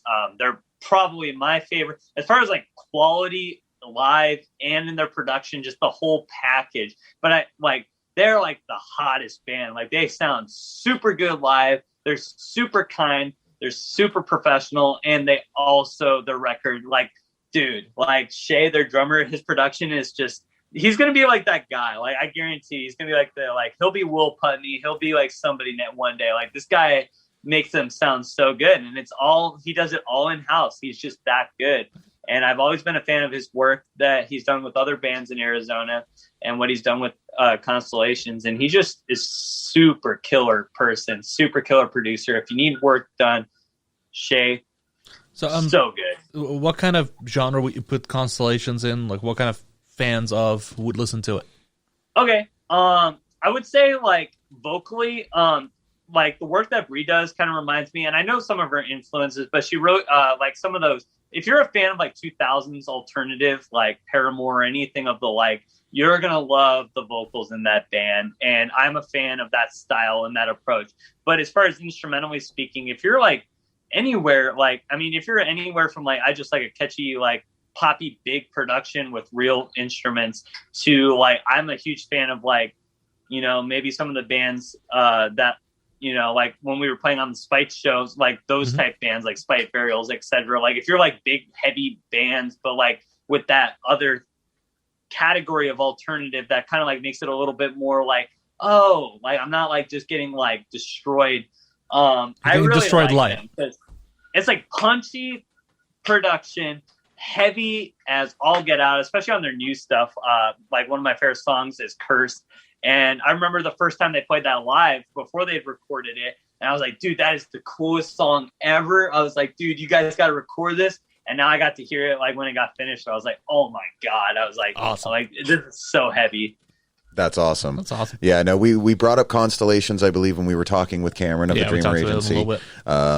But no, we were. I was telling him I was super stoked when I saw the drop that they got added to the roster because they have a great sound. And you are absolutely correct. It definitely falls in that Paramore, Flyleaf, kind of like early 2000s, Women's Rebellion kind of like style, alternative music. It's really good, but that doesn't mean that the music is quite that. It's definitely got a lot more punch heavier, for sure. than any of that stuff really They're did. heavy too. Yeah. Like they, I think they brought on a new guitar player. I've known some of the guitar players that they've worked with through the years, and I'm friends with people. But they're the people that you know, like the current lineup is just killing it. Like they're bringing in vocals. Like he's screaming on tracks and she's singing. I'm like, and the production is punchy. I'm like, and they spent a long time like getting it meticulous and correct. Like they really put the time into crafting that record into an EP that I can go back and listen to.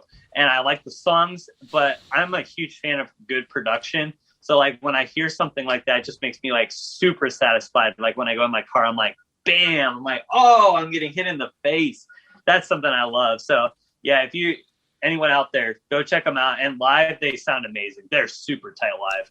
Fair. Absolutely. No, I definitely know that like when it comes to me and Cameron, when we talk, I tell him it's like anybody in your guys' roster is always welcome down in my area. And I mean, I'll even go out of my way to find him like 4 or 5 spots to stop you guys that are, you know, distanced apart about an hour and a half to 3 hours apart to get bands down here. It's like I love everything that you guys do in the Dreamer or that Cameron does in the Dreamer Agency and all you bands that are in the roster. You guys are all fantastic artists. So yeah, absolutely.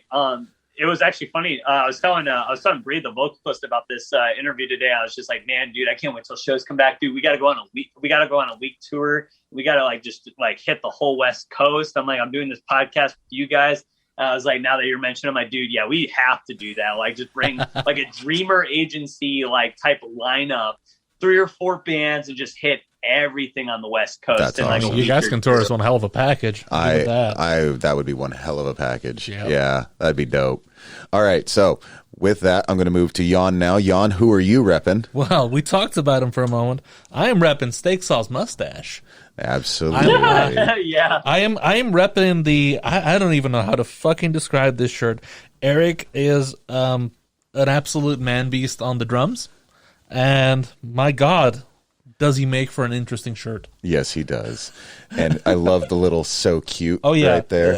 If you see, there's his biceps with the words "such big muscles" written right above it. It's the most ridiculous, over the top T-shirt that I own, I think. But my God, do I freaking love it! Yeah. So like I was saying, Steak Sauce Mustache, they are hilarious. They have a YouTube channel. Please go check that out, James. You will fall in love with this band. In earnest. when we're done, I'm gonna go check it out. Right? Yeah, you should. They are they're so worth it. amazing, and they have an amazing cover of They have amazing Andrew covers. W. Yeah. No, not yet. Coming. They have an amazing cover by Andrew Yes. WK of the Party Hard song. Yes, it's with the Anchor. Yeah, and it's got the Anchor singer with it as well, which is a super awesome song. Yeah. They are just over the top. I mean, they make their little videos that they make, like beard salad and all the crazy beard shit salad. they make. That one actually made me gag. It's still my absolute favorite Christmas music. I don't care what anyone says. The Christmas song, dogs. more hot dogs, Yes. for sure.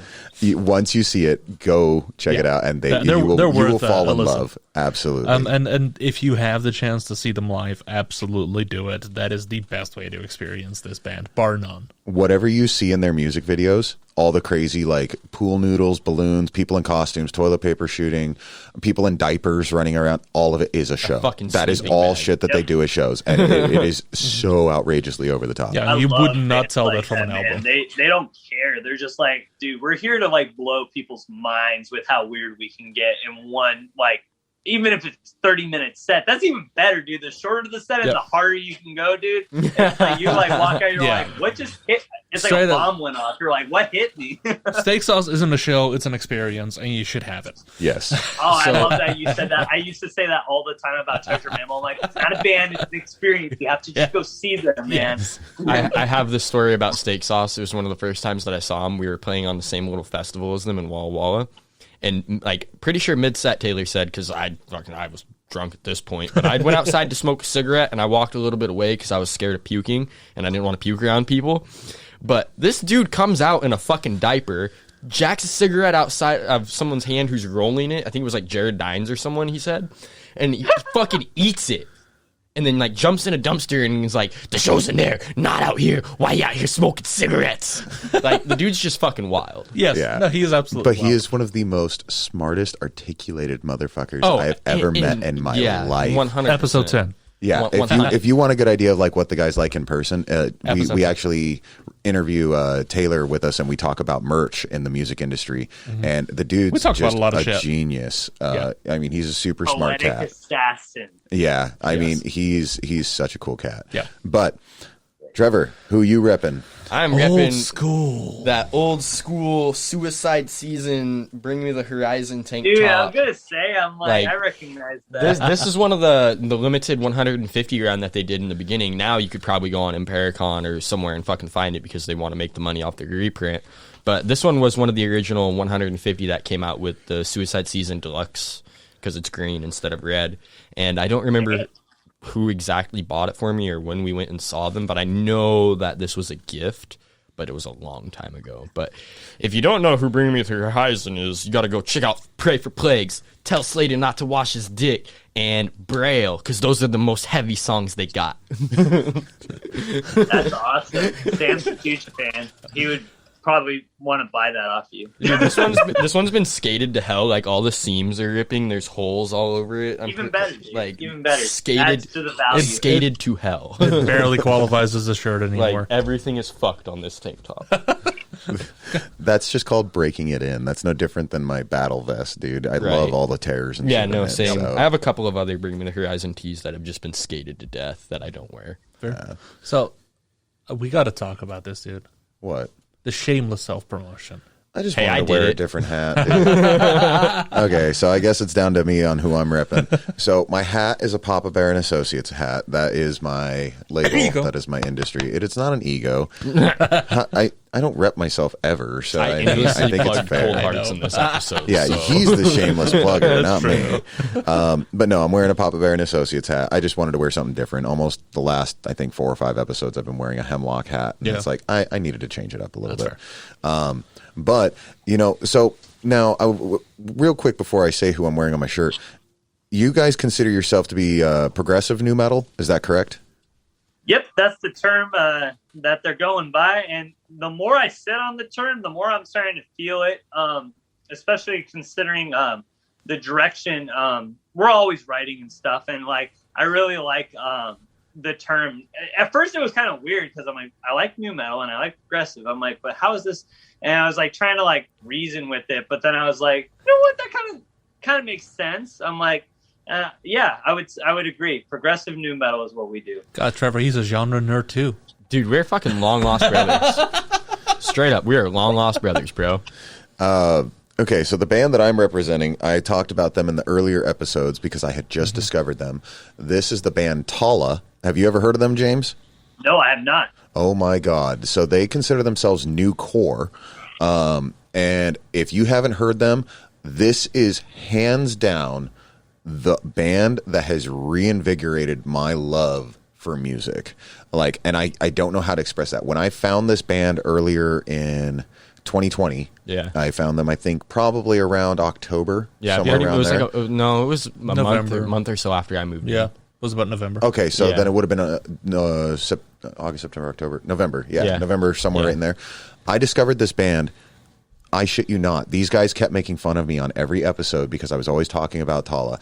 They were always making fun of me because I literally dove so far down a rabbit hole. I haven't done that since I was a young teenager.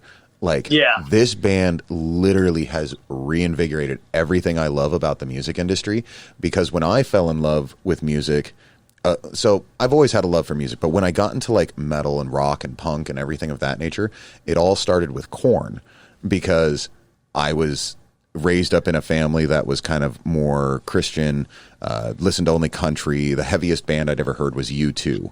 Okay, so that was my experiences in life. And then one day I was watching MTV and they blew up a boat while Korn was performing, and I was like, this is the greatest thing ever. Well, they were like kind of the start for the new metal back in the day. So Tala comes in, and Tala is like if Korn and Slipknot and I mean, just everything that you can think of Fear Factory, everything that you can think of the best of new metal, all at their top echelon, blended together to the degree. And would have continued into today's metal scene. If all of those bands were like the best of all their members, this is what this band would be. And it's Mark Portnoy. Mike Portnoy's son, Max Portnoy, is the drummer. And then it's just kind of almost like a super group of different band members. Yeah, it's Wait, just... say that again. Who is the drummer? Max Portnoy, Mike Portnoy's son. Oh, gotcha. Yeah. That makes sense. Yeah, but it's one of those things where it's just like the band is freaking amazing. If you haven't heard them, check them out. Yeah. I'm wearing their Metriphagy album. They had an EP that came out, but you don't need the EP if you buy Metriphagy, because that's the entirety of the EP and the album. And it's a concept album, so it's literally telling you a whole story from start to end, and it is just one of the best things ever. And their YouTube channel is just ridiculous. They've got a music video for damn near every song on the album. Oh yeah. And it is so good. But yeah, if you've never checked them out before, check them out. Tala, Tallah. Sweet. Send me a link.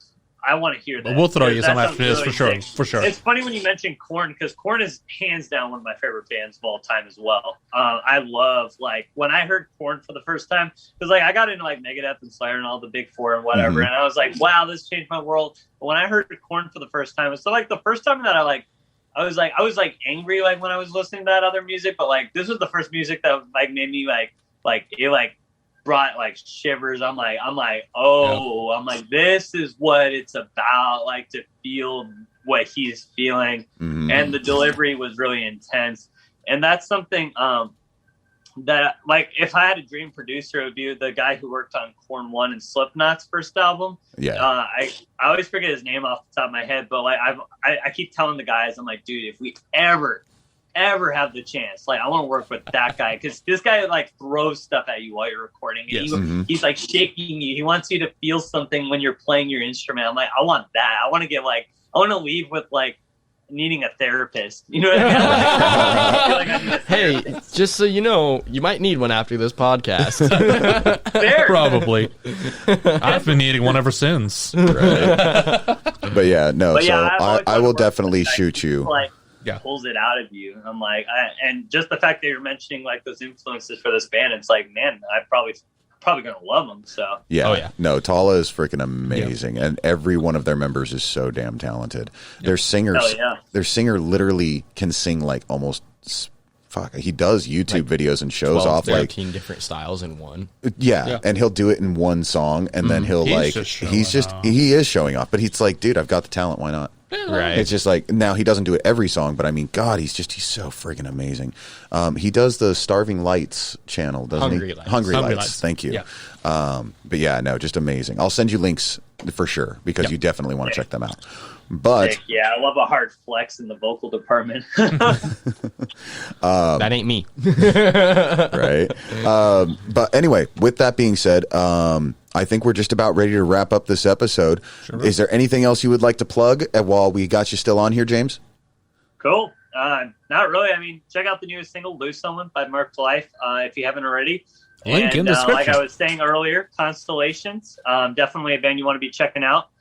They released a new EP a few months ago. I would highly recommend checking that out. They are definitely going to be bringing some new fire to the table in the next year or two. So keep an eye on that band because they're only going to go up from here.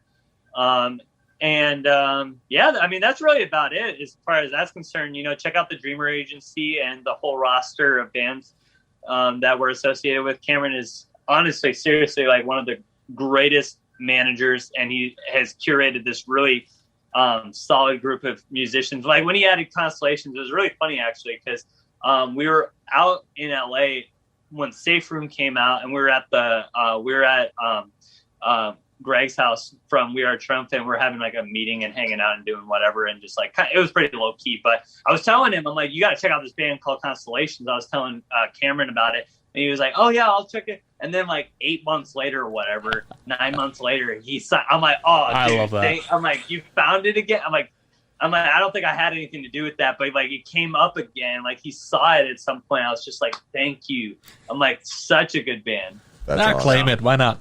We'll throw Cameron a little plug in the description. Yeah, as well. we can throw plugs for the Lose Someone link to the YouTube video, things like that. Sure. Yeah. Jan, any last words from you? Big announcements coming soon. Big announcements coming soon. Yeah. Okay. Trevor? Make sure you check out Papa Bear and Associates on Facebook. You can find all of us ugly motherfuckers on Facebook as well. Make sure you like, subscribe, leave a comment. Tell us what you like, what you don't like. We want more feedback from you guys. Tell us if we're ugly. Tell us if we're cute. Tell us if you think Jan's the only one who still has facial hair. Tell us if you have anal Leave it seepage in the comments below. But yeah, that's it for me. Also, don't forget to check out Trevor on TikTok. Oh, if you have any man questions or concerns, email papabeargigs@hotmail.com. Oh my God.